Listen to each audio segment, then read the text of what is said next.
Mais qui est Laurent Duplon, le sénateur dont la loi porte le nom? On en parle beaucoup, la loi Duplon, votée à l'Assemblée nationale, réautorise l'utilisation des néonicotinoïdes, classe les mégabassines en république majeure et favorise l'agrandissement et la création de facilités d'élevage intensif. Elle a notamment été proposée par Laurent Duplon, qui est sénateur Les Républicains de la Haute-Loire depuis 2017. On revient sur son parcours. Cet agriculteur est né le 24 octobre 1971 dans la Loire. Son père est sidérurgiste, il grandit à Rive-de-Gier où il décide de devenir éleveur laitier. Laurent Duplon rejoint le syndicat des jeunes agriculteurs qu'il dirigera par la suite. Ce syndicat est affilié à la FNSEA, la Fédération nationale des syndicats d'exploitants agricoles. Laurent Duplon commence sa carrière politique en tant qu'adjoint au maire de Saint-Paulien en Haute-Loire.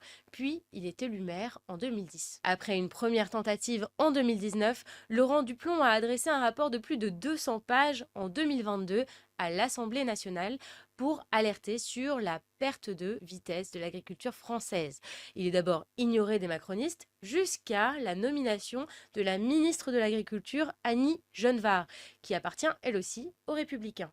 C'est à ce moment que des arbitrages ont commencé à lui être favorables. Et au fil des années, Laurent Duplon assume ses liens étroits avec la FNSEA, dont il propose régulièrement les textes sans modification. Et dans son activité politique, le sénateur ne manque pas de défendre l'intérêt de l'agro-industrie. Il renie l'agroécologie et demande la suppression du budget de l'agence bio en janvier. Lui-même continue d'exercer son métier à la tête d'une grande exploitation laitière de 300 vaches.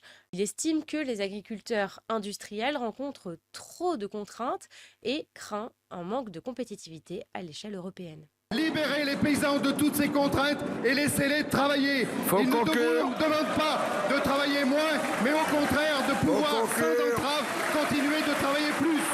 Ces motivations l'ont poussé à proposer le texte de la loi Duplon qui a été voté à l'Assemblée nationale le 8 juillet. Jeudi 7 août, le Conseil constitutionnel doit trancher pour valider ou non cette loi. Pour le moment, la mobilisation contre la loi Duplon est inédite. Plusieurs consortiums de scientifiques, dont l'Ordre des médecins, s'y opposent et la pétition Non à la loi Duplon, créée par Éléonore Patry, étudiante de 23 ans, a atteint 2 100 000 signatures sur le site de l'Assemblée nationale.